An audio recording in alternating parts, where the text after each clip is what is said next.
Om Muni Muni Maha Munaye Swaha.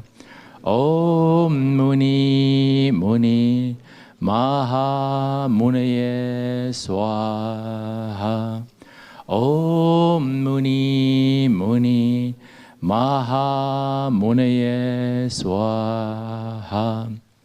Om Muni Muni Maha Munaye Swaha.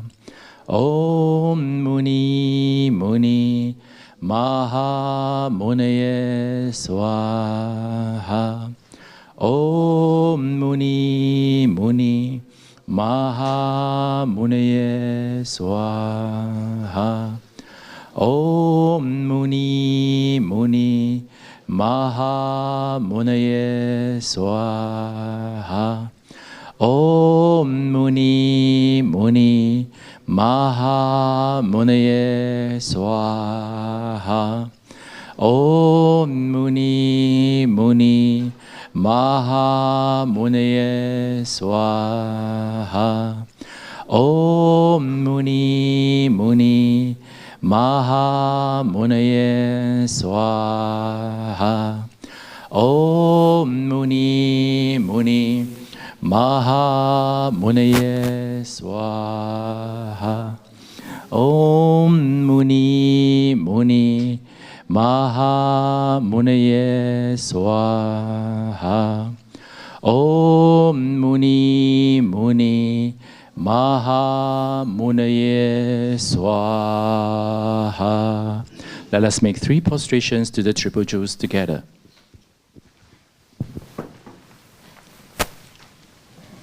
Recording in progress.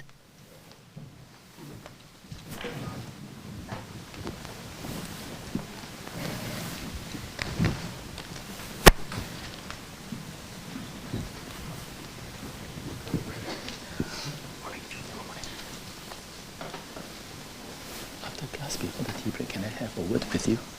I need your help. If you wish, we make prostrations to the teacher.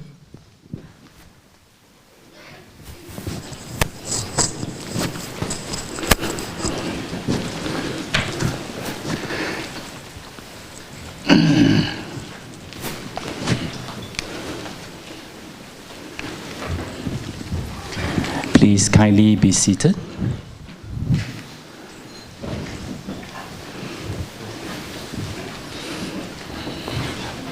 Once again, let us quickly gather our thoughts, recollect the kindness of the triple jewels, and with a full gratitude in heart, let us all place our palms together to request Geshe to give teaching according to the well wishes and capacities of the students. Geshe, kindly give us the teaching.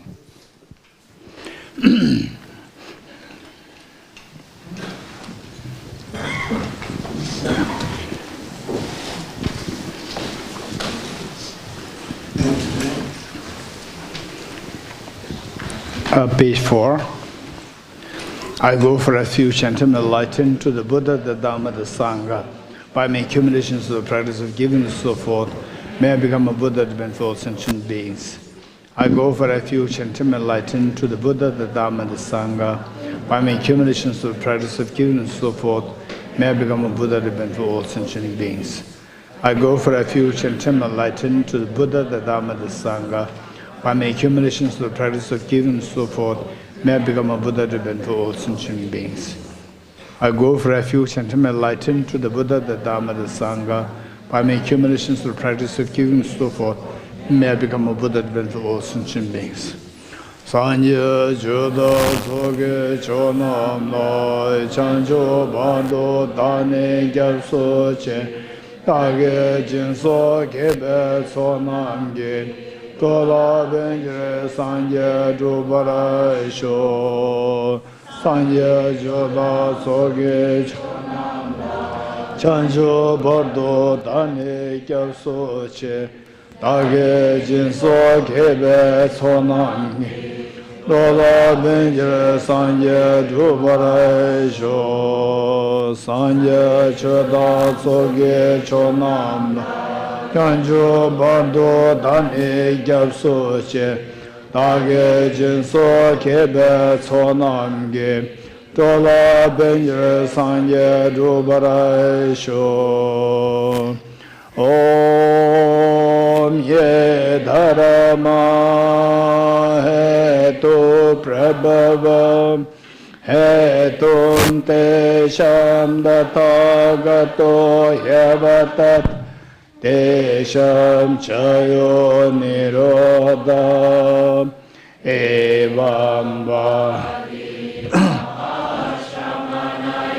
Swaha Om Ye Dharma Hetu Prabhavam Hetum Te Sham Datagato Yavatat Desham Chayo Nirodha Eva Bhati Mahashramanaye Swaha Om Ye Dharma Hetu Hetum Te Sham Datagato Yavatat Desham Chayo Nirodha Evam Vati Mahashramanaye Swaha Om Ye Dharma Hetu Prabhavam Hetum Desham Datagato Yavatat Desham Chayo Nirodha Evam Vati Mahashramanaye Swaha. All phenomena arise from causes taught by the Bhagavata, the cessational causes as well as taught by the grace here. Okay, we'll read the three principal aspects of the path. Which page is it? Anyone? Which page? 109. 109. 109. Okay, so let me quickly explain the structure of this, the three principal aspects of the path. So basically, we're going to receive teachings on this from my teacher, Venerable Geshe Rinpoche, and of course, we are all going to, each one of us, we're going to be his student. We're going to have him as a teacher. We're going to receive teaching on this. We requested the organizers, including myself, we made the request to Geshe Rinpoche, and Geshe Rinpoche so kindly accepted to give teaching on this on 17th. So, so basically, we see that the whatever practice that you're doing, let me repeat it: whatever practice that you're doing, meant to give a meaning to your life, that your Buddha nature becomes more and more manifested or more and more unraveled. This life, then future lives, and eventually.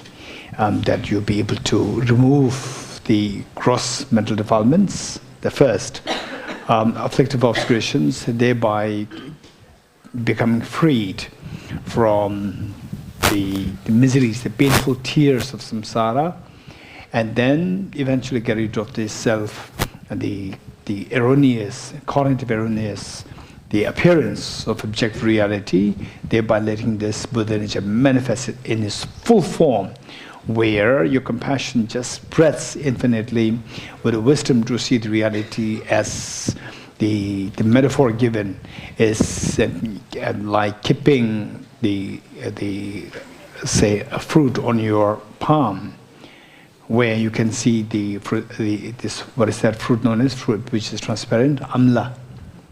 What is that in English? Anyone? Gooseberry. Indian gooseberry. Okay, Indian gooseberry. So today I will not say as you said it. I will not quote you. Usually I quote others to make sure that I'm not blamed. Okay, today I trust you fully. In Tibet House, I don't trust my Tibet staff. I have to quote them. Okay, so the Indian gooseberry. Let's say that the Tibetan metaphor given is that you put this Indian gooseberry on a palm, and the fruit is such that so ideally speaking, so the way in which it is understood in Tibet, or the way it is understood in India, and later this information brought to Tibet, is that this, you can see it crystal clear inside out. So likewise, your Buddha nature manifests fully, and then you see every atom of the universe in all aspects, the real, ultimate reality, conventional reality, all. And meanwhile, your compassion expands to infinity, your knowledge expands to infinity, and your power expands to infinity. And so with this mind, that you be able to embrace everybody with so much love and affection, infinite love and affection. And I would highly suggest that this group itself, not only that the place is so special, this group is special in ways that we have been studying this knowledge, of course, the way and the manner in which you look. This is like the original place where what you have been studying is studying in a very systematic way, say every day minimum like 10 hours among spent like this, the debating, attending classes, and then going to the class group discussions, memorizations, contemplation, doing personal practice, all combined together, minimum like 10-12 hours a day. So this is the place where what you are studying is actually studied here. So that way we see that of course, we see that in other places also, it's not only the knowledge courses undertaken Tibet House. There are many other places where the great teachers, they started such institutions, where the programs have been conducted, many people benefited. So we have to identify, we have to know that you have come to the main place, the mother institution.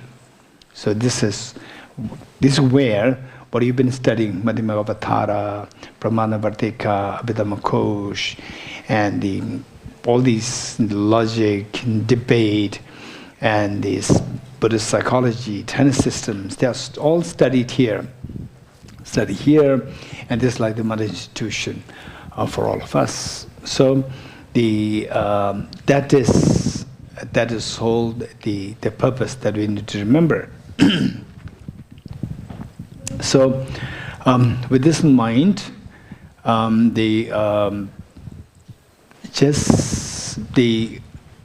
Buddha nature manifests. So, in this regard, what is very important for us is that take the maximum advantage of our being here. So, with this, let me take us to the.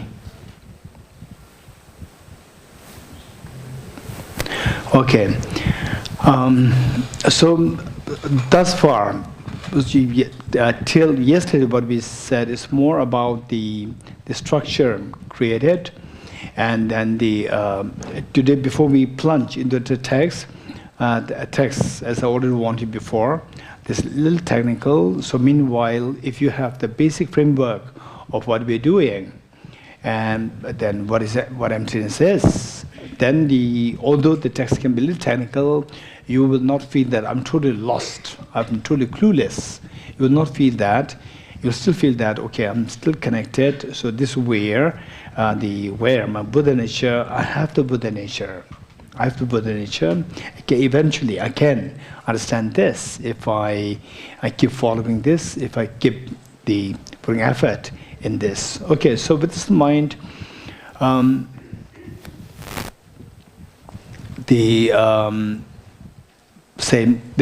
the first place, what we said is that the wisdom of emptiness, this is the liberating fact. This is the only liberating path. This is what we said, and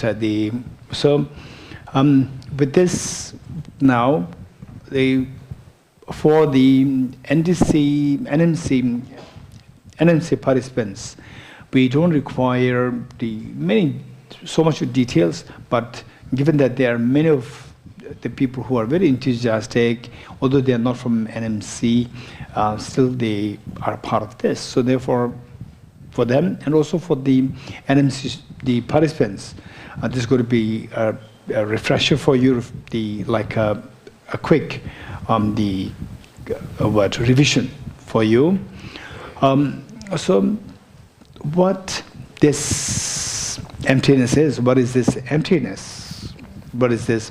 The wisdom of emptiness and the emptiness. Of course, we need to make distinction.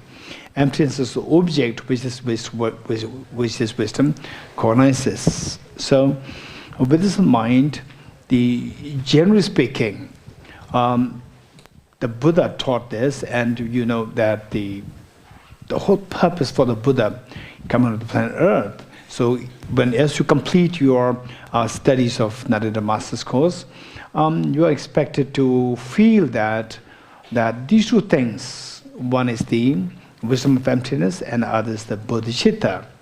So these are two things which are the unique contribution of the Buddha Shakyamuni on the planet Earth, the mid-period. The wisdom of emptiness and the bodhicitta. Bodhicitta, in a loose sense, we talk about compassion, but it's a very specialized compassion, very specialized compassion. So, talking about compassion, this is something all religions, all teachers, all good parents, all sensible people, and they will feel it. They share, and they deal with other people with that spirit of compassion. But the bodhicitta, which the Buddha's unique contribution to the planet Earth, that is something so unique. We have to understand it, and then we need to feel that these are the two contributions of the Buddha. So whereas I would say, with respect to the single-pointed meditation, it's something unique, it's something common to the Buddhists and non-Buddhists, they're common. And even to the extent I would say that the awareness meditation,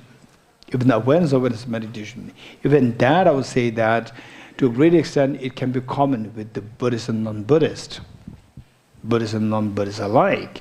So likewise, the seeing that all things are the radiance of one's own mind.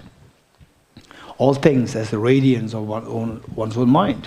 This very profound concept, but if you listen to, if you think that, okay, this is something so unique of Buddhism, and then if you just remain in the ghetto, Buddhist ghetto of Buddhism, then you may feel that this is so unique of Buddhism. But if you are a little more open-minded, to go around to see what other people are doing, we see that the others also have similar practice of the awareness meditation to feel this awareness. It may not be full, but it is there, and meanwhile the radiance, everything seen as the radiance, the pillar here, and beautiful sunlight outside, very clean, tidy space around, and everything is seen as the radiance of one's mind. This also, to a great extent, the other teachers before the Buddha, after the Buddha, these teachers also taught. But emptiness is something so unique. So for that matter, it doesn't mean that, okay, this is something common to others, so therefore this is just inferior. No, we have to learn all these things, practice all these things, and then try to gain command over all these practices yourself. And of course, sometimes I can be too positive and too optimistic, too positive. Sometimes it does happen, and you may feel so enthusiastic that, okay, so from what you're listening, I may become enlightened within a few months. You may be so inspired. In a way, it's good, but we should be realistic at the same time. Don't think that this happens within a few months, that we gain command of all. Even to feel the renunciation, even to get the mind, and to get to emptiness, these things will take long time. And to feel the bodhicitta, forget about feeling the bodhicitta, even the heart expanding, it takes long time. And sometimes, so just follow the steps, and you see that it's purely mechanical. it becomes purely mechanical. Nothing's really happening. It's like waste of time, and you may feel that, what am I doing? I'm wasting my time. So instead, I would rather go out and do some social service. So there's a practical benefit. Okay, this is what oftentimes people feel when they really go into the real practice. So what I'm saying is that on the one hand, we need to know the theory part, where all these things are doable, and we can experience them. So meanwhile, and in the actual event of that practice, it'll take time. It'll take time, but never ever give up. If you give up, there's the greatest of the failure.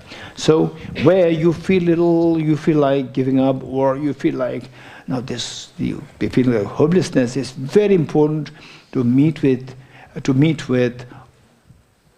other Sangha members, meet with others who are actually practicing, and you see that the person is actually practicing, and you can see the radiance of the person's practice in the form of the composure of the person, in the form of the compassion the person demonstrates. So these indications are there. Some very profound compassion is being exuded. Not necessarily you jump here, you jump there to help others, but where somebody comes and then the person will. So oftentimes we tend to make lots of promises, and finally when you actually go there, when you are struggling, when you go there, ask for help, the person says, "I'm sorry." So where the real compassion is that you know that a person is in difficulty, you're also in difficult situation, and still you are ready to help the other person. You can see that. That is a profound compassion. So this comes, generally speaking, and of course this is also some people who demonstrate these qualities, brought from the practice which the person did from past life, but generally speaking, you see that the practitioners are indicated from these gestures, where even the anger, there's a controlled anger there. Controlled anger. It's not like anger and then you give up. You just, that, so you don't care anything about the other person. So it doesn't happen, where the compassion is growing, and you could feel it, individual. As a practitioner, you could feel it, your compassion growing. And then, oh wow, that's amazing. The last 20 years, 30 years, 40 years, if I do not do this practice, by now this kind of feeling that I'm getting now, that expansion of the heart happening, it will not really happen. It is not something, a natural occurrence. This is something which requires practice. So this is something which is so important, that only those people who never give up, and these will fail. So okay.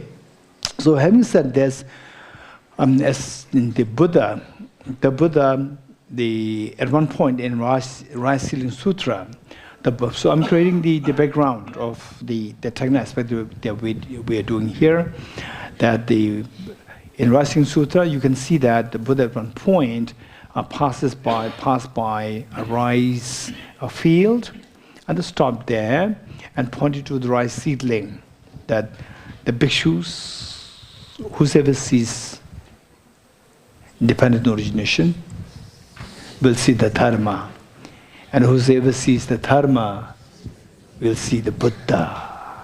Okay, so this is very important.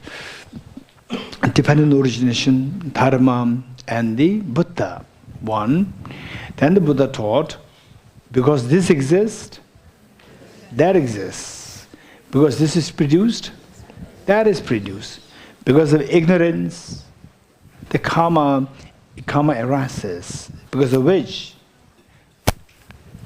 consciousness arises, because of which name and form arises, because of which sense sources arise, because of which contact arises, because of which the feeling arises, because of which craving arises, because of which grasping arises, because of which becoming arises, because of which birth arises, because of which aging and death arises, and the lamentation, confusion, a heap of miseries ensue. And the Buddha continued, when the ignorance ceases, the karma ceases. with which the consciousness ceases.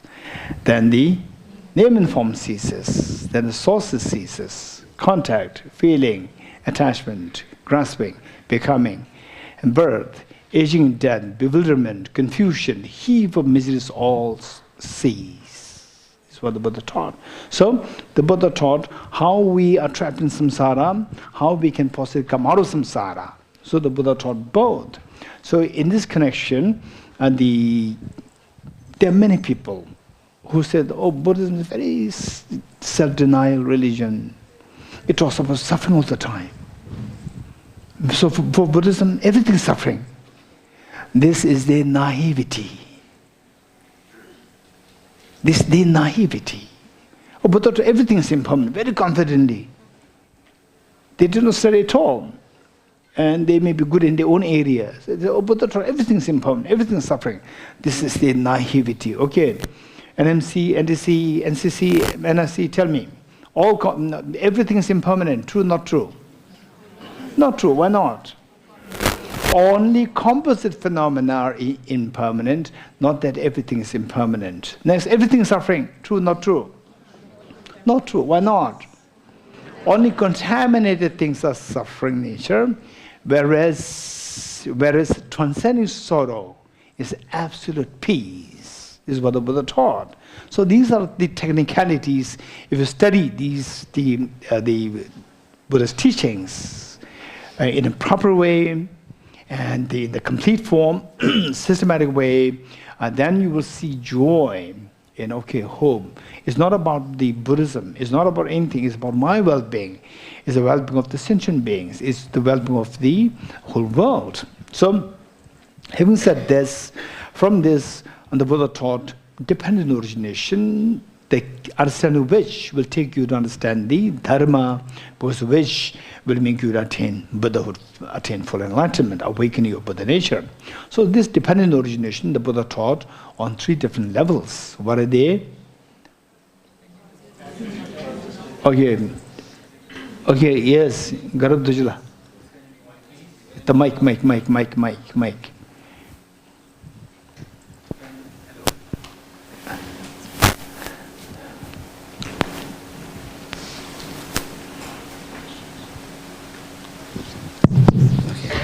Hello.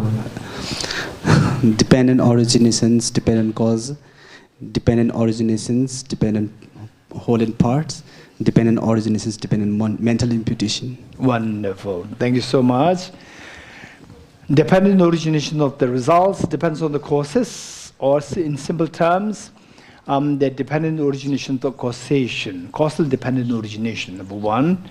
Number 2, dependent origination of the wholes depends on the parts. Number 3, dependent origination of dependence on mere mental designation. Just a quick review. And the now little technical aspect, NMC1 should know this, NDC1 I'm not too sure if I shared this with you. Sometimes NMC2 I would say. And it's 1, 2, 3, 4, 5. Some of you, for some I shared, some I may not have shared. Now the little technical part to this is that the whole universe is operating based on the first level of dependent origination of results depends on the causes, or causal dependent origination. So whole universe is operating, functionality is explained based on the first level of dependent origination. Let's not forget it. And it's because of this that for Chittamatra and the lower schools, which are Sautrantika and Vaibhashika, for them, when the Buddha taught dependent origination, for them it refers to the causal dependent origination. If you talk about dependent origination with them, they will just take to mean causal dependent origination, which is applicable only to the impermanent phenomena. Let me repeat it. That for Chittamatra and the below, for them, dependent origination means causal dependent origination.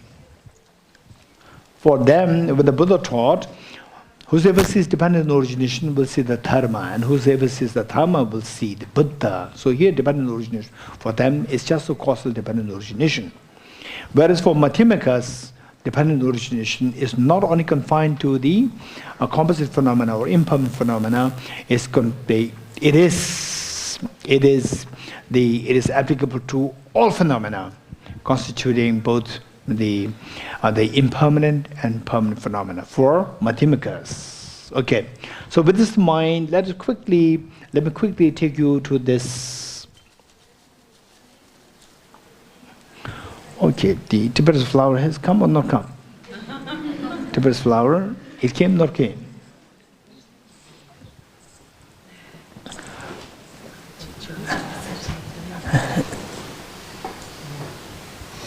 Okay, it came from Tibet house. Okay.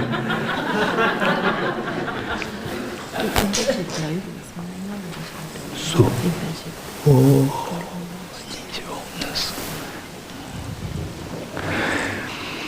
okay, so let's say that it's a quick review. Don't expect that I'm explaining everything in detail. Okay, quick review, the revision. Same, all the three levels of dependent origination, we see that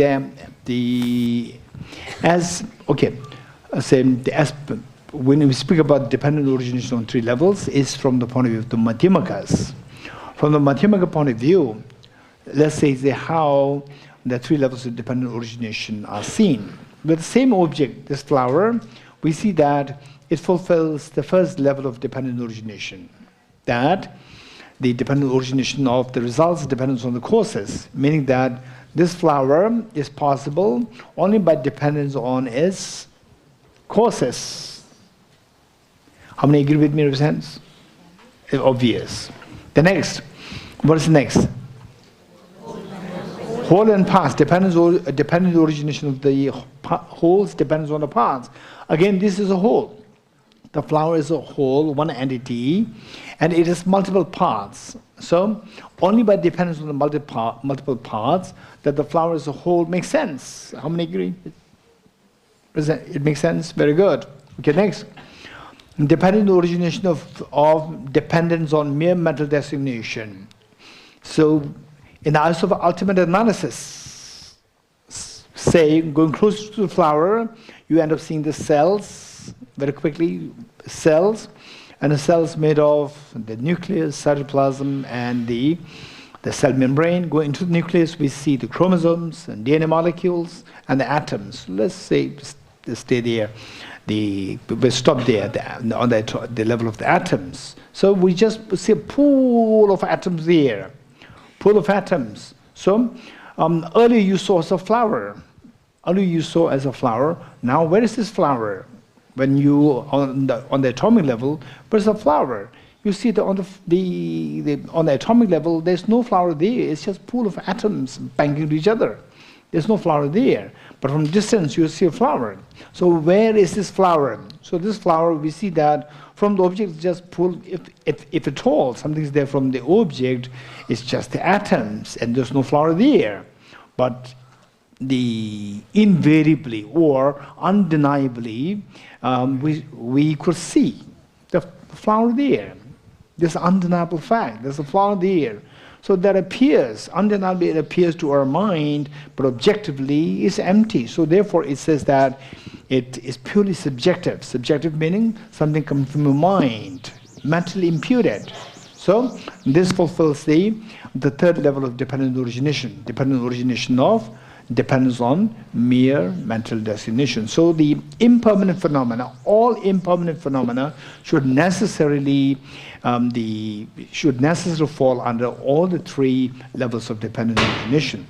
So in other words, say for impermanent phenomena, all three levels of dependent origination are applicable, whereas for the permanent phenomena, only number 2 and number 3 are applicable. Let me repeat it. For the permanent phenomena, only the number 2, the second level of dependent origination, and the third level, these two are applicable. Okay, what are the two which are applicable to the permanent phenomena? Dependent origination of wholes depends on the parts, and dependent origination of mere mental designation. Very good. Okay, so this is about dependent. Next is that oftentimes, so here, if I see anybody saying that, oh, we are studying emptiness. What is emptiness? Nothing is there. If somebody from this group says nothing is there, emptiness means nothing is there, then you have to stay behind the retreat. You are not allowed to go because then the people will ask you, who taught you this? And you will say, Geshe Dorji taught us. You're getting it. First you will say that. And say, what are you doing here? Oh, we are Lamrim teaching inside. Wow, that's amazing. We studied only in the 10th year. Sonam and Geshe Denzela. And so we studied in the 10th year. Oh, this is amazing. And then what are you studying? About emptiness. What is emptiness? Nothing's there. Then I say, wow, this is amazing. Who taught you? You're getting it? And you will probably say, Geshe Dorji Damdul taught us, right? Okay, so therefore, you're not to leave this campus. If you say nothing exists, emptiness is means, okay, so I'm not expecting this. But it's quite demoralizing to see that even in the universities and many places, people are there who did not really study these concepts systematically. They didn't really study, they just read book and then they just explain. And they said very confident, they teach the students that Nagarjuna said nothing exists. So Nagarjuna is idealist, Nagarjuna is a nihilist. This is very sad, very demoralizing, but I'm not expecting anybody from this group to fall into this category. So how do we understand Nagarjuna's verses, for example, like Dalai, Shilemin, Nilemai, Gumemin, Mobokhanda Khana, Yavaname Yomain. Not from the self, nor from another, nor from both, no causelessly, nothing is produced in any form. So how do we understand this? Say, look at His Holiness the Dalai Lama, look at brilliant teachers like Venerable Geshe Banda Thabar Rinpoche, Geshe Thagwe Rinpoche, Geshe Wangche Rinpoche, Venerable Geshe Nebanese Rinpoche, and so forth. So they spend years and years, 50, 60, 70 years in this, and just they hear this Nagarjuna's name, Nagarjuna, goosebumps come in the body to see the depth of what he taught. And whereas on the other side, people say, oh, Nagarjuna is an idealist, nihilist. This is very sad. It's a great disservice for themselves. So therefore, we should not fall under this category. We should follow the steps whereby the steps of these great teachers, like His Holiness and the great teachers here, that the mere label, dependent origination, the mere label emptiness, the name Arya Nagarjuna, you should feel deeply connected. This is what is expected of this group. So having said this, how do we then see that Arya Nagarjuna did not really mean when he said that nothing is produced from anywhere? So how do we understand what Arya Nagarjuna taught as not nihilism? So for that matter, the Arya Nagarjuna very clearly indicated in the word of salutation to the Buddha when he was teaching the text, technically known as, in Tibetan known as Tsundok, and in English is avoiding the rebuttals, avoiding the arguments. This is the title of the text. So there he said that so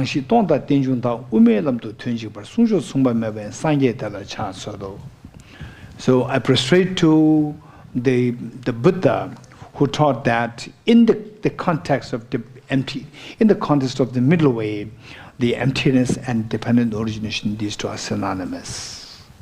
Let me repeat it. I prostrate to the Buddha who taught that in the context of the middle way, Madhyamika philosophy or middle way, emptiness and dependent origination are synonymous.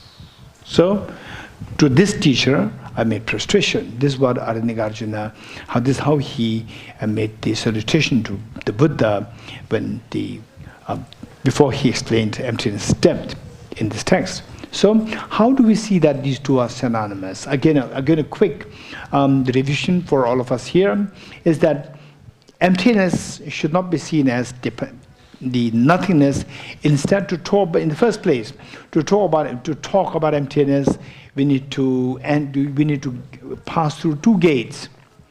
To talk about emptiness, we need to pass through two gates.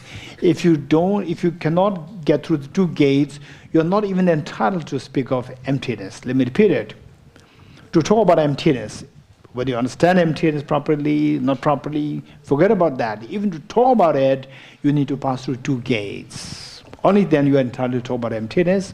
And if you don't get through the two gates, you are not at all eligible to talk about emptiness. Forget about meditating, teaching others, and so forth. So what are the two gates? First, do things exist? Do things exist? This is the first question. This is the gate, the first gate.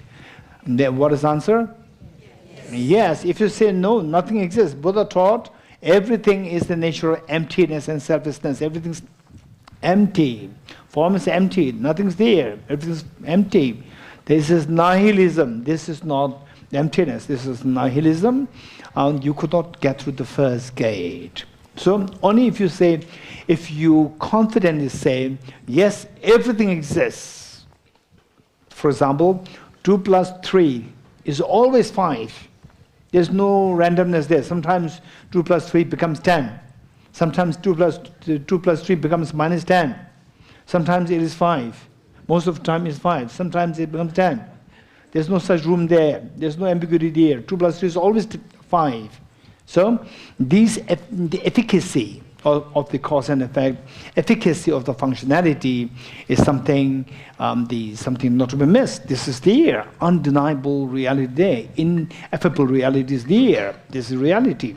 So we cannot deny this reality. This is the meaning of, do things exist? The answer is yes, everything exists. Only if you say yes, everything exists, you are entitled to go through this second, the gate. The second gate, do things exist objectively?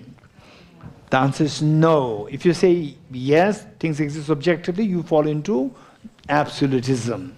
You fall in the extreme of absolutism. The first gate, do things exist? If you say no, you fall in the extreme of nihilism. Is the second question, do things exist objectively? If you say yes, you fall into the extreme of absolutism. So, on the you are not entitled to talk about emptiness. Only when you say that do things exist? Answer is yes. Do things exist objectively? Answer is no. Then you are entitled to talk of emptiness. Okay, this is how we pass through the two gates. Having passed through two gates, the next is, how do we then understand emptiness to mean dependent origination? This is so important.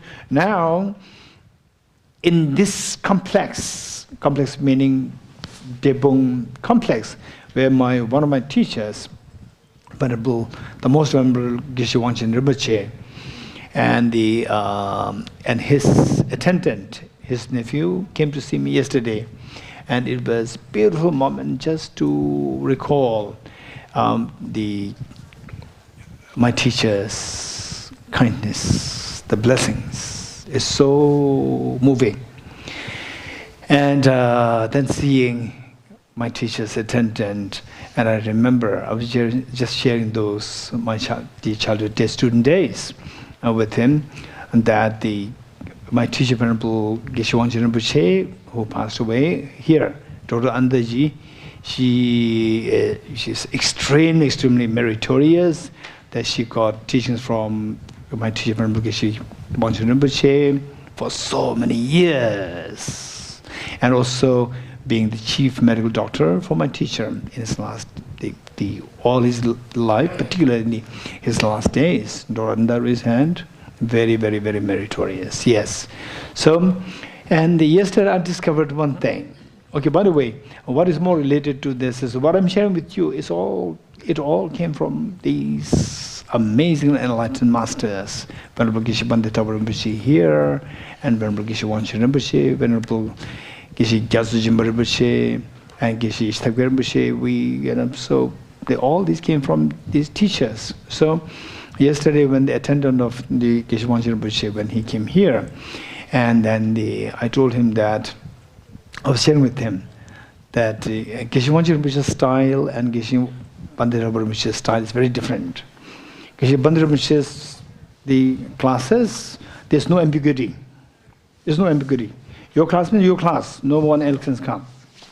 But Geshe Wanji Rinpoche's class, Geshe Wanji Rinpoche inside, and the 3, 4, 5 different classes, they just come to struggle, to fight. It is our turn, our turn. There's a lot of ambiguity there. And who decides? Geshe Wanji Rinpoche's attendant, the nephew, he decides. He comes out and he looks at all the students and says, "Sir, it is our class turn."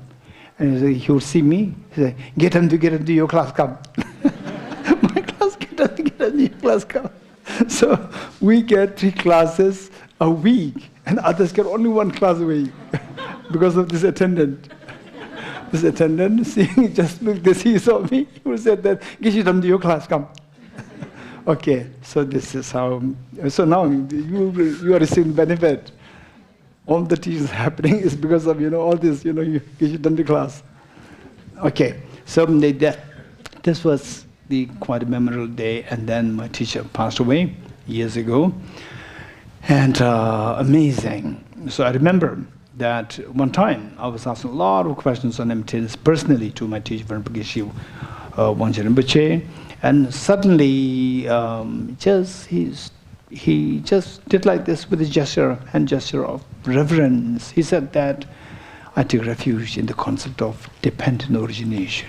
This is what he said, with his hand like this, just into meditation. He said, I was in the middle of the questions. I was throwing questions to Rinpoche, giving answers to me, again question, and suddenly, so all these concepts are so profound in him, and these teachers, and for us it's very shallow, and then from this shallow perspective asking questions, and for anything which is being asked, for them it's very profound, for them, because their realization is so profound, that suddenly he just said like this, in meditative experience, with this hand gesture like this, he said that I take refuge in the truth, in the concept of dependent origination. This is what he said. Okay, so dependent is so important, so important. So therefore, the next thing that we need to learn how emptiness equals dependent origination, the way in the manner in which our Nagarjuna taught that a prostrate to the Buddha who taught that in the context of Madhyamaka, or the middle way, emptiness and dependent origination, these 2 are synonymous. So how are they synonymous? So this we need to be able to justify. We need to have a very crystal clear understanding, confidence within us. So first, emptiness equals dependent origination. This is a very quick revision for all of us. I'm not going to details the way I used to do for the other retreats. Emptiness equals dependent origination, and dependent origination equals the middle way. A equals B, B equals C, therefore A equals C. Let me repeat it. Okay. A equals B, B equals C, therefore A equals C. Likewise, emptiness equals dependent origination equals middle way, therefore emptiness equals the middle way. Very good. So now we need to justify how emptiness equals dependent origination. All these things, no stone to be left unturned. No stone to be left unturned. This is so important for us to know. Whatever you say, just try to see if you understand what you're saying. Not to just leave on the words. So emptiness equals dependent origination. How do you justify that? Very quick, with 5 points. Okay, so they are the newcomers or who are not exposed to this concept at all. I would suggest you to please make sure that you meet with some seniors, and if you don't identify who the seniors are, you then contact the organizers, and organizers will be so kindly to connect you to one of the seniors. Okay, so the 5 points. 5 points to justify that emptiness equals dependent origination. That first, the emptiness. Number 2, emptiness is a short form of emptiness of independent existence. Number 2, emptiness is a short form of emptiness of independent existence. Number 3, emptiness of independent existence means nothing exists independently. Number 3, nothing exists independently. Number 4, nothing exists independently means everything exists by dependence. Everything exists by dependence. Number 4. Number 5, because everything is by dependence, everything is dependently originated. Okay, so with these 5 points, we explain how emptiness equals dependent origination. The first part is done. Second part, okay, those who are new to this concept, you may feel too fast, but this is not the teaching on this particular section. This is just a quick review for all of us. And whereas the newcomers, as I said earlier, you try to get hold of one senior to learn all these things. Then what's the next part? How dependent origination equals the middle way. For this, we need to know that in dependent origination, how dependent origination equals the middle way. Dependent origination has 2 sides, dependence and origination. When we say dependence, it rejects independence. And independent existence and absolute existence, they mean the same. So when you reject by dependence, it rejects the independent reality, independent existence, and absolute existence. So thereby, you are freed from the extreme of absolutism. By dependence, you are freed from the extreme of absolutism. And the other side is origination. When we say origination, it is a connotation of something originating, something which comes into being, something which comes into existence. And what's the opposite of existence? Non-existence. When it's origination, non-existence is rejected. Non-existence, which is nihilism, nihilism is rejected. With origination, nihilism is rejected, and with the origination, it rejects the extreme of nihilism. Dependence, it rejects the extreme of absolutism, and origination, it rejects the extreme of nihilism. Now, bringing the two together, dependent and origination together, then rejects the 2 extremes. Rejecting the 2 extremes is following the middle way. So this is how dependent origination equals the middle way. Therefore, emptiness equals the middle way. It is not nihilism, it is the middle way. Okay, this is extremely important concept for us to know. And meanwhile, we need to keep in mind that the law of karma, the whole universe is operating based on the law of karma, and law of karma falls under the first of the 3 levels of the dependent origination. Law of karma falls under the first level of dependent origination because the whole universe is operating. Whole universe is a composite phenomena, it's an impermanent phenomena. It falls under the category of the first, it is operating. Operating meaning it is functioning. It is functioning. Functionality is explained based on the first level of dependent origination. And the mode of existence. Mode of existence is explained based on the second and the third level of dependent origination. But the functionality is explained based on the first level of dependent origination. And this is just mind-boggling for the reason that so when I was studying like these young scholars, when I was studying at a monastery in the IBD Institute of Buddhist Dialectics, and then here in Devonasana Monastery, we studied that, okay, these are the words of the enlightened, the Buddha, fully awakened, there's no mistake there. So, and later, going around, meeting with the people from different traditions, different belief systems, and I cannot take for granted that, okay, this should be correct because the Buddha said it. And the Buddha said, who's Buddha? I don't accept the Buddha. We are not Buddhists, we are from different traditions. So there we have to maintain a sense of sense of openness. So from this, the background knowledge in science that I was exposed to since the childhood, school days. So these proved to be very, very helpful. The modern science, for example, like the Albert Einstein, who said that the randomness, there's no room for randomness. The whole universe is operating based on the law, physical law of cause and effect. Let me repeat it. Albert Einstein said there's no room for randomness. In other words, how the Charvakas explain, how the Charvakas come up with the exposition of the tenet saying that things come randomly, causeless production.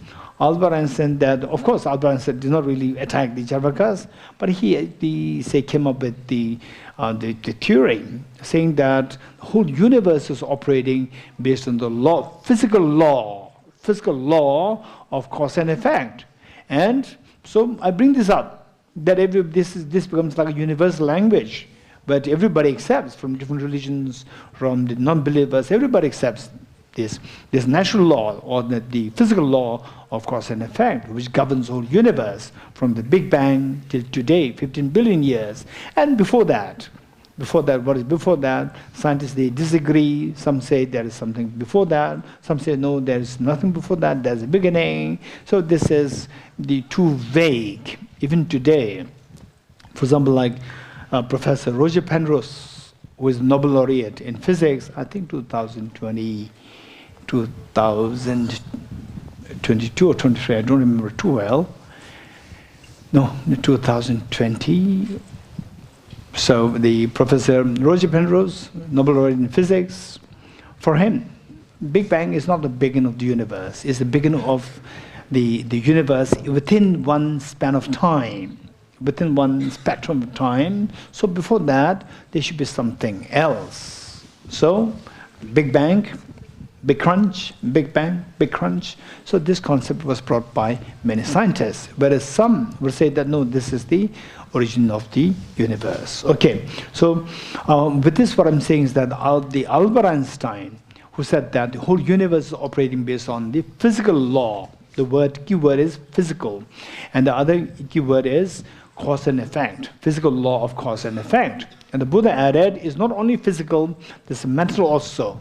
So the basic framework remains the same, cause and effect. The whole universe is operating based on cause and effect, and for Albert Einstein, it's the physical, for the Buddha, physical plus the mental. So these two, the Buddha as a giant of these thoughts is amazing, 2,500 years ago, and Einstein just about like a little over 100 years. This is amazing. From there, now the coming to sense, all this what we see call as a science, scientific, and then what we learn from what the Buddha taught 2,500 years ago, we can see the efficacy of that is surprisingly accurate and surprisingly logical. This is something so precious. Okay, so the law of karma falls in this category, the first level of dependent. Of course, it fulfills all three levels of dependent origination, because law of karma is a composite phenomena, and composite phenomena should necessarily fulfill all three levels of dependent origination. And some of you may think that I'm going so fast. I'm just going so fast, this is like a revision. So therefore, as I said earlier, if you get a little lost, bear with us, and during the group discussions, you try to identify some seniors and try to ask them. Otherwise, the target audience for today, this is for the NMC1 and then NMC2. So therefore, if I go too slow, I'm not really doing justice for the main audience. Okay. So, with this, having said this, now the next important thing is that the cause and effect per se, it is of two kinds. One is karmic cause and effect, and the natural cause and effect, non-karmic cause and effect. Karmic cause and effect, instead of non-karmic, I would say karmic cause and effect and natural cause and effect. Non-karmic can again bring the misconception of the use of the vocabularies. So karmic cause and effect and the natural cause and effect. In other words, cause and effect which does not incorporate the karmic cause and effect. So two. So what is the difference? The all composite phenomena, they're operating, including the whole universe, our well-being, our sufferings, our happiness, getting rid of the the miseries, and being trapped in samsara. All these things are operating based on cause and effect. Within cause and effect, we see that one cause and effect where the mental factor of intentions involved. One cause and effect where the mental factor of intention. So intention, it falls under which group of the mental factors? Anyone? Victor? 5 omnipresent mental factors. Okay, I'm glad that everything is on your fingertips. Thank you. So the omnipresent mental factors, or 5 ever-present mental factors, is just a matter of translation.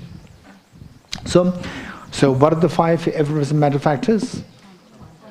Contact, attention, discrimination, feeling, intention. So the intention, where the cause and effect, where the intention is involved, that becomes a karmic cause and effect. But the intention is missing. For example, let's say that the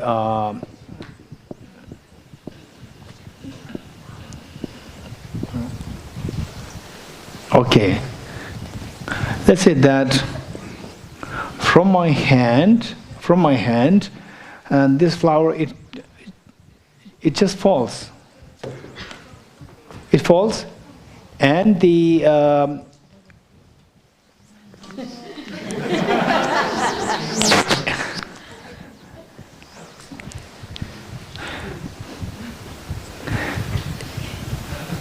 younger was slower. 9 years is slower than the elders. Okay, so the same accidental flower, the flower that fell, or the glass falls and the glass breaks and makes a sound. Glass falling is a cause, and making a sound is the effect, cause and effect. So this the glass. Okay, now I'm falling and now I'm breaking and it makes a sound. No, it does not have any intention. It's just a very natural phenomena. Natural phenomena where the intention is not involved to make a sound. Whereas somebody hits me, I'll say, ouch. I don't have to say this, but I say this with the intention involved. Where the intention is involved, it becomes the karmic cause and effect. Where the intention is missing, that is a natural cause and effect. So these two distinctions must be made. At times, these two can overlap. At times, these two can overlap. These two can overlap also, at times. For example, like, I hit like this, I hit like this. So there's intention involved to hit this action, and a sound is produced. So whether I hit like this with intention or without intention, the sound is going to be produced. Without intention also, the sound will be produced. That is natural cause and effect. But now I'm hitting with the intention. So there, this cause, that is the intention involved. Intention involved to hit it, then the sound is produced. So that becomes the karmic cause and effect. But the intention involved, it becomes karmic cause and effect. But the intention is missing, then it becomes the natural cause and effect. This is another thing that we need to distinguish. So with this, having said this, I should not miss to share this with all of us, including myself, each one of us. Just keep this in mind, that to really understand emptiness, the verse which Victor La and all of you said yesterday from Acharya, from Nagarjuna's text, Mul Madhyamaka Karika, chapter 18, verse number 5, the ceasing of karmas. Okay, if we can say this together. Ceasing of karmas afflictions is nirvana. Karmas afflictions arise from conceptualization of inappropriate attention, which in turn arises from elaboration of self-grasping ignorance, and the elaboration ceases through the wisdom of emptiness, or by or into the emptiness. Okay, thank you. So this is very important. So all the miserable experiences, for example, miserable experiences like deep sadness and confusion, loss and hollowness and fear. And all these things are the results of the negative karmas. And negative karmas are the result of the afflictions, gross afflictions. And the gross afflictions are because of the inappropriate attention, which in turn is because of the self-grasping ignorance. So ye dharma hetu prabhava hetum tesham tathagatu hyavantan. So we talk about emptiness. It's all about emptiness. All these 10 days is about emptiness. But these concepts must be there. If these concepts are missing, how do we know that these concepts are very clear in your mind? Is that when we go through difficulties, the blame goes to outside. The blame goes to outside means these concepts are not, you did not really imbibe these concepts within yourself. These concepts do not really resonate with your deeper inner thinking. Whereas the moment difficulties arise, when you face difficulties, instead of blaming outside, the blame goes to, okay, season of karma's afflictions is nirvana. So, opposite of nirvana is samsara, the pain. The pain I'm going through is because of the contaminant karmas, which in turn is because of my own karma, is my own actions, driven by my afflictions. Because of the exaggeration of the qualities of the object, because of the perceiving things as objectively real. This is self-grasping ignorance responsible. This self-grasping ignorance, when driven by self-centered attitude, then can manifest in a very gross, say, inappropriate attention, then the afflictions, the excessive desire, the aversion, and then manifest in the form of contaminant karmas, then eventually to suffer. So, self-grasping ignorance, self-centered, these two are the demons, where seeing your miseries, experiencing miseries, you feel so desperate. But the blame, instead of going out, if it goes in, you are truly a Dharma practitioner. If the blame goes out, particularly towards, to say, of course, somebody abuses you. Oh, it's my self-grasping self-saying. Yes, that's true. But when somebody abuses you, you have to put an end to that. Try to put an end to that without giving into anger. Without giving into anger. It doesn't mean that you surrender. So many people think that Buddhism means to surrender. No, this is a very naive understanding. So you have to put an end to the problem. Try to stop the external factors without giving into anger. This is very important. Without giving into anger. You have to see how to stop the problems. Meanwhile, there are two factors. One is seen and one is unseen. Why is this happening to me, not to somebody else? The same person may be so rude to you, but that same person who's rude to you can be very submissive to another person. Why the person is very submissive to others and not to you? To you, why rude? There's a magnet inside me. Magnet attracts the iron filings, right? And the other person doesn't have the magnet. So therefore, the iron filings and the sawdust, what do you call it? The wooden sawdust. For them, the others, there's no difference. Sawdust is very tender. Iron filing is very rough.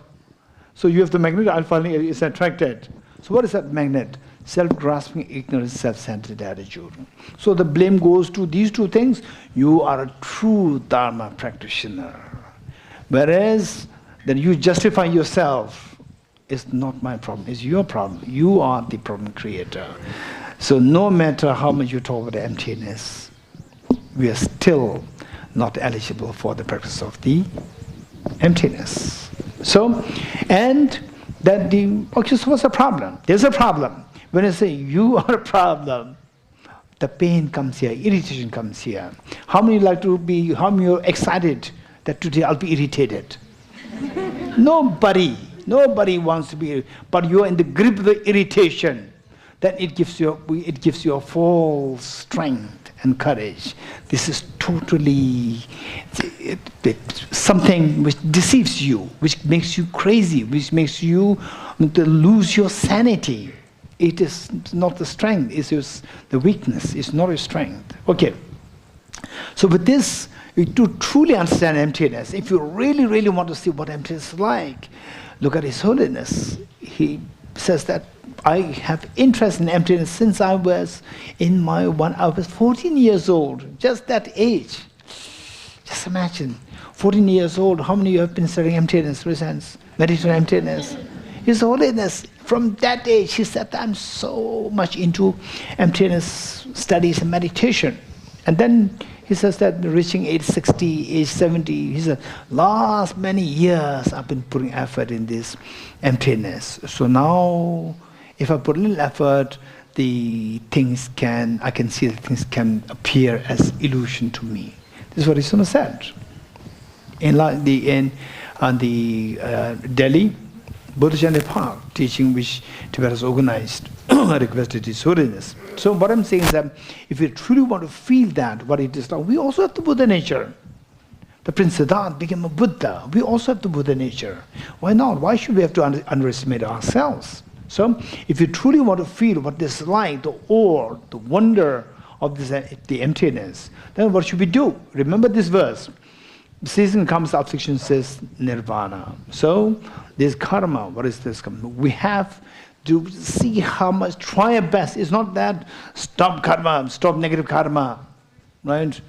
From tomorrow, after learning this, still you're engaging in negative karma, anger, and so forth. What's the point of this? No, try your best. It's not that easy. It's not that easy. Try your best. Try your best. Don't give in to the negative karmas, particularly negative karmas. Contaminant karmas, there are two, virtuous, non-virtuous. But with the non-virtuous, negative karmas, try to stay away from this at any cost. Try your best. This is number one. Number two, afflictions. Afflictions, attachment, anger, jealousy, and so forth. We are actually at the bed of samsara. Samsara is nothing manifestation of the afflictions. So try our best.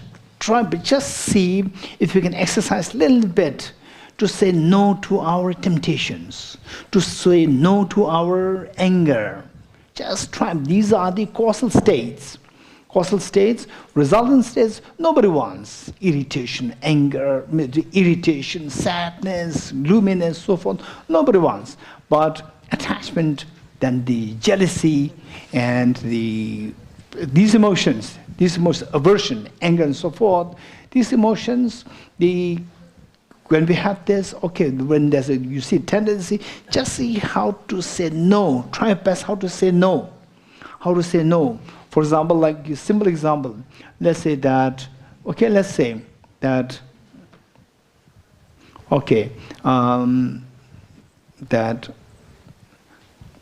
I drink a coffee and my mug is on the table. And your mug should go in the sink. Go there. Watch it. Oh no, I'll do it later. Laziness is sinking in. Laziness is sinking in. Let's say that, okay, compassion. And then one day we go to wash our hands in the sink, early morning, and there are so many ants there, all the tiny small flies are there. Tiny flies are there. Okay, in the retreat, Lamrim retreat, in Drepung, compassion. And you do, there are so many, it's wasting a lot of my time. Right? Oh, sorry. Oh, mani pem hung. Wash your hands. Okay, these are the things where, and sometimes, let's say that you go to say another place. Okay, your place is okay. So in somebody else's place, and you have to use the shower room, and there And the word where we relieve, there are some insects there, which means it's very, we see it's very dirty to put a finger there, it's very dirty to put a hand there, insects there. Oh, how to not protect the animals? They have this insect there in the, what do you call it? Ball, right? Oh, how should I put my hand there? Right? Somebody else's ball, not mine. Mine is very clean. Others is very, no. So insects, and then you use you use that already, and then now I have to put this bodhicitta, right? But it's no. Om Mani Padme Hum, right? Om Mani Padme Hum, Buddha, please take him up. These are where we are going wrong. These are all because of the two demons inside: self-grasping, ignorant, self-centered attitude. These are the things. The season comes, afflictions is nirvana, karma. Say these karmas to harm others. Just try to stay away from these as much as possible. It doesn't matter what's there. Your hand is also dirty. Your body is dirty. So that is dirty. If it's dirty, your body is also dirty. What's the problem? You could wash your hands. Wash hands, what's the problem? You sanitize your hand, what's the problem? Compassion. This, if you can see that my hand becoming dirty and the animal being this tiny insect being given a second life, second life, this is so precious. I get the chance to practice compassion. So where it is very difficult, where anybody can do it very easily, the virtue is much less. Where people find it very difficult to do it, very dirty, I cannot touch it. So if you can do it, the merit accumulation, your compassion really grows so strong and so profound. So these are things that we need to remember. Contaminate the karmas from the afflictions, and see how much, the aversion, craving, for example, like cheesecake or anything. And I like it. Coca-Cola is very cool, but I like Coke. I like this. And then then worse against alcohol and so forth. So where there is the craving, these are our weakness. Try your best to stay away from this. Try your best. I'm not saying that once you learn this, then from tomorrow, if you cannot do this, this is a failure. No, this is not true. Because if it is that easy, then the Buddha would not have remained silent for 49 days. It's not that easy. So try your best. Try your best not to give in to the contaminant karmas, not to give in to the afflictions, and then exaggerating the qualities of the object. Exaggerating qualities of this is so good. For example, say that somebody gives me help. You say, you are the best person in the world. Don't exaggerate. Don't exaggerate. For example, some people say that, Geshe, your English is amazing. What amazing? I know my English. It's not amazing. It's not amazing. I know, because to reach to that level of the amazement, you should have to get the opportunity. I didn't get the opportunity. Nobody is to be blamed. It's my failure. It's my negative karma not to get the opportunity, that I didn't get the opportunity to be with the very high level Shakespearean English. I didn't get this opportunity. So I can't expect to reach that level. And somebody says that, Geshe, your English is amazing. I was laughing. I would say, thank you. Thank you. It doesn't mean that I really feel happy, right? I know that my English, you don't have to congratulate, I know. I know my level, right? So it's not of that level, the way you said it. So you don't have to exaggerate.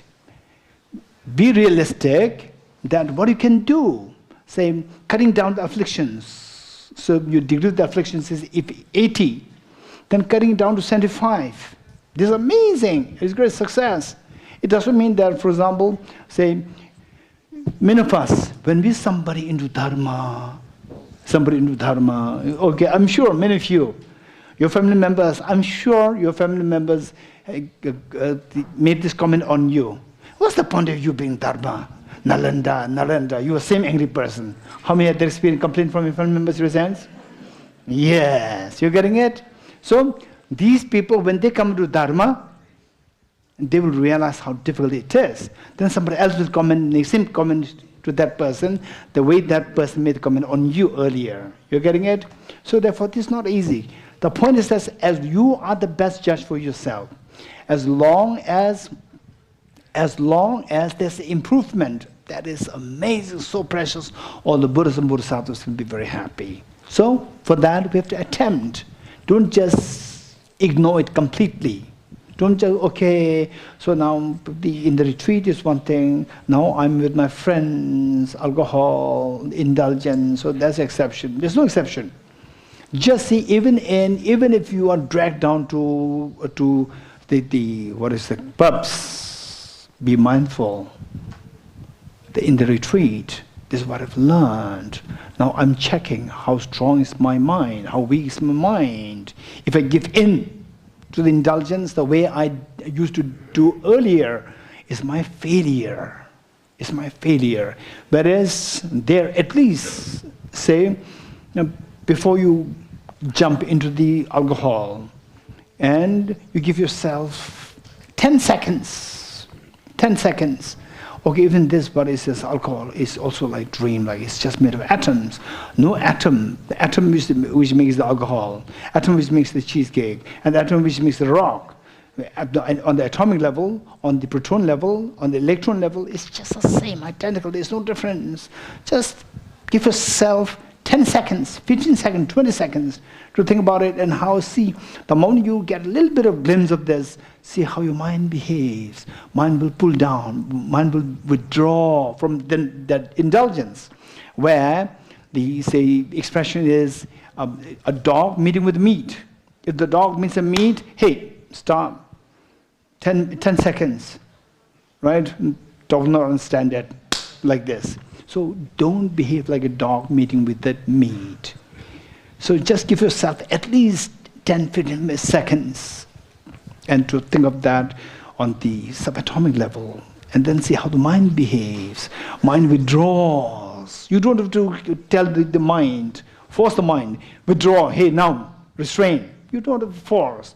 Just the moment you see that it's just full of atoms, the mind will automatically withdraw. You're getting it?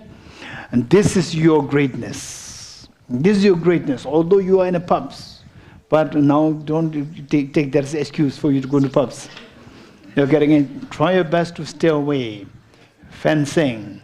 In case if somebody drags you, taking your weakness as the advantage for the other person, drags you. If you're strong, the people cannot drag you. And they may, if they start to feel you as a very boring person, this is your success. It's very boring. Earlier, you used to be with all of us. You used to take us all there. Now you're not coming. What happens to you? Something is wrong? Shall we take you to brain scan? If that happens, this is your success. This is your success. So now it is for you are segregating amongst your friends. Friends who are dragging you down into miseries, and friends who can take you out of miseries. You will have a new circle of friends. You're getting it? Don't feel sad that, okay, my old friends, now they are not they mingling with me. You go on there. That's amazing. Big congratulations for you. Big congratulations. This was the message that I got from my teacher, Venerable Geshe Rinpoche, when I was class 11, just age, I think, of 17. So what he said, what happened was that my two friends, since I was like age 12, since age 12, we were three little boys. We were always together. By the time we reached the teenager age, two of them started to go together, and they would ostracize me. They would go on their own. Then I started to feel so lonely. So what's happening? Why they are not including me? Then later, I started to feel so low. I feel so low. Then I went to my teacher, Venerable Geshe Rinpoche, and Geshe Rinpoche, he's told me that, Dorji, don't feel sad. These two of them, they compliment you. I said, no. They're going on their own way, they're enjoying, and I'm left behind. No. Their compliment is a good, big compliment to you from them. I said, no, it's not a compliment. I feel sad. I feel lonely. He says, it's a big compliment. I said, how? Because they want to smoke. They know that you are not going to smoke. And if you are there, you will stop them from smoking. So they don't want to be disturbed by you. So they want to go on their own. Not because that they're enjoying. Because they know that you are not going to smoke. Wow, it's very different from looking at it. From the next day, it was such a liberation for me. When I go about on my own without my two friends, such a liberation. This is amazing. Later on, when I was reading Dhammapada, the Buddha taught the same thing. Buddha taught that, if possible, always go with good friends. If not, it is better to go on your own than to go with bad friends. Let me repeat it. It is always better to go with good friends. If not, better it is to go on your own than with bad friends. Later to discover what the Buddha taught, and then earlier what my teacher, Venerable Geshe taught, I see that, wow, this is amazing, so precious. So if you ever, by you embracing these incredibly precious teachings, and you see that people, your earlier friend circle, they now go away from you, instead of feeling sad, feel proud. Feel happy about it. Proud doesn't mean in the haughty sense, in a sense of feeling the happiness, joy, that I am in the right track now. Then you will get a new circle of friends who are very, very meaningful, and who can really help you, assist you to go in the, go towards the direction of stopping the tears, painful tears of samsara. They're so precious. Okay, so with this in mind, let me quickly, so we have 2 minutes now. Let me quickly wind this up now. Okay, so we need to, if to really want to see the emptiness, what do we need to see in practical terms? The metaphor that I give is that say, one time I was taken by my friends to the restaurant at the shore of the ocean, coastal area. And from there, I could see, from top down, I could see the water very clean. I don't know whether it's real clean, but very clear. Very clear. You can see almost like at the shore, you can see the below stones, the stones below. You can see from the top. And then the motorboats, when they run, they create waves, very, very, before the huge, massive waves are created, very powerful waves are created, number one. Then when the waves subsided, I was just observing it, I started to see the bubbles there. I started to see the bubbles inside, number two. Once the bubbles are gone, then of course, I cannot see from the distance, but there, no doubt, there are these sediments there. When the sediments subside, no doubt, there are still the water current, the force of the current of the water, the force. If you're inside the water, you could feel like the push by the water. Although you don't see anything, there's a current there. So, say, how many, and then the current, they stop, then the clarity, true nature of the water manifests. Okay, so these are important things. Just think of that, if possible, try to make note of that. One is the wave, whitish wave. Number two, bubbles inside. Number three, the sediments. Number four, the water currents. And then finally, the purity of the water. Okay, so when I was seeing this, it reminded me of this cesium karma's affliction says nirvana. So how? If I really want to see the clarity of this water, first, the water wave, the whitish water waves should stop. You agree, not agree? If I want to see the clarity of this water, first the water wave, the whitish water wave must stop, number one. That whitish water wave is the metaphor for the contaminated karmas, particularly non-virtuous karmas, number one. Then, say that is the first step. Still you are not seeing the pure nature of the water. If you want to see the pure nature of the water, next the bubbles should stop. The bubbles are the metaphor for the afflictions, gross afflictions. Number 2, the bubbles. Once the bubbles stops, then the sediments of the air. These are the metaphor for the inappropriate attention. Inappropriate, exaggerating the qualities of the objects. Exaggerating the qualities of the object, that must be stopped. So, still you are not seeing the purity of the water. So then what is left? The water current is left. So, self-grasping ignorance, there comes the last. The water current, the force of the current, water current like the self-grasping ignorance, when that stops, then the purity manifests. Emptiness manifests. So therefore, just see, if you truly want to feel the experience of emptiness, all these processes must be, you must follow these processes. So try our best to stop the whitish and the wave-like contaminant karmas. We have to stop that. If you don't stop that, so we keep going into the indulgence. Indulgence, oh, that's a different story. So the dharma is a different story. Then indulgence is a different story. At time indulgence, that is indulgence. No, we will never. You are not ready to stop the whitish, the wave-like contaminated karmas. So without which it is impossible to say emptiness. So with this, then the next one is the water bubble like the afflictions. Afflictions, just see, afflictions are nothing but the tendencies for the mind to be involuntary pull or involuntary push. Involuntary pull and push. Involuntary has a connotation of weakness or strength. It's the weakness. So involuntary pull is the attachment. Involuntary pull is the attachment. So oftentimes people, talk about, say, the laziness. I cannot really overcome my laziness, but I do.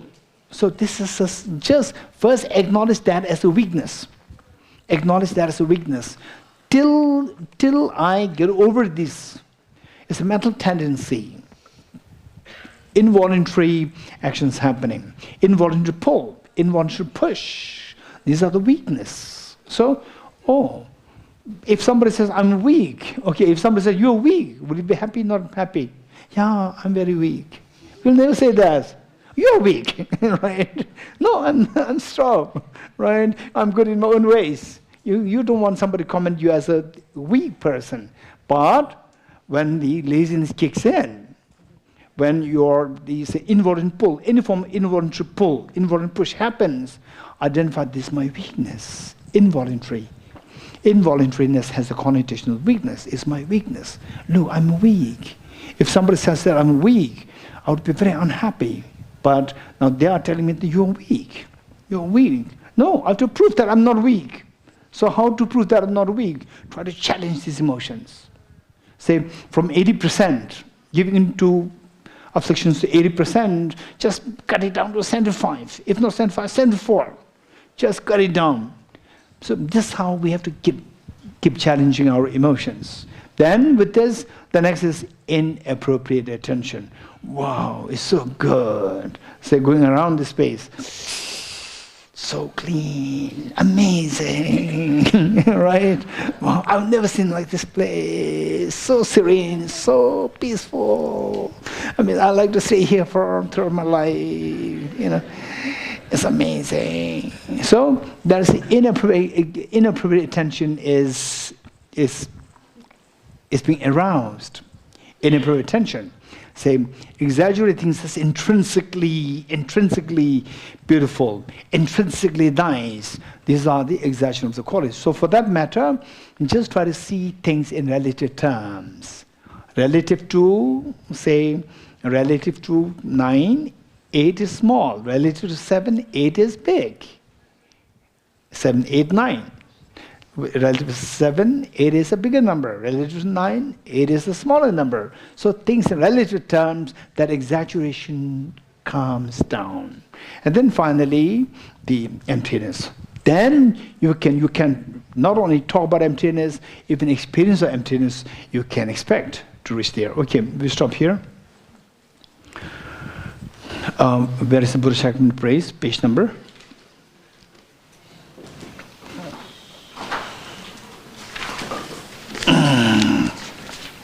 Okay, page number 56. Page number 56.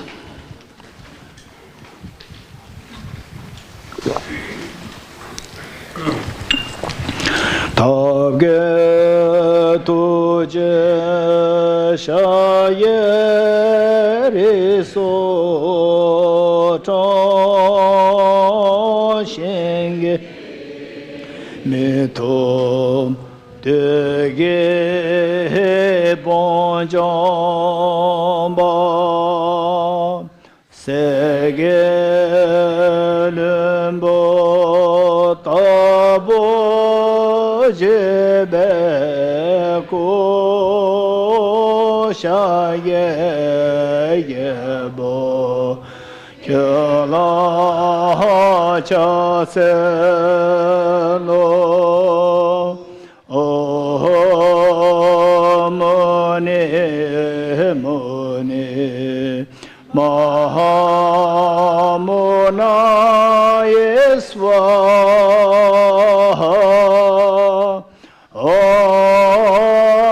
mone mone mahamona yeswa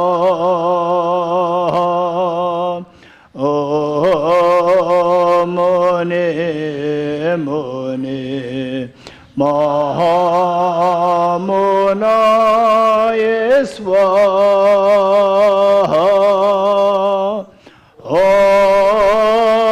mone mone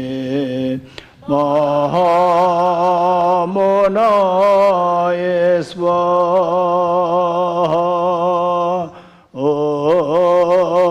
mone mone mahamona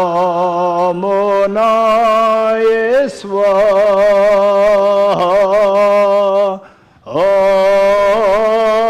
mone mone mahamona yeswa. Three prayers together.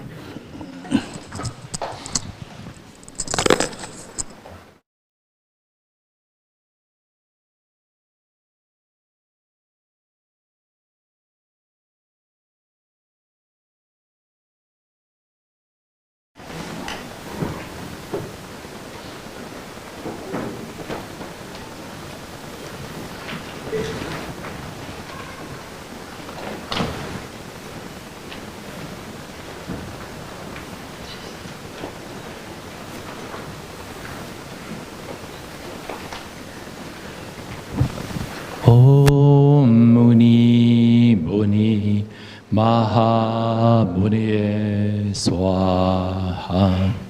Om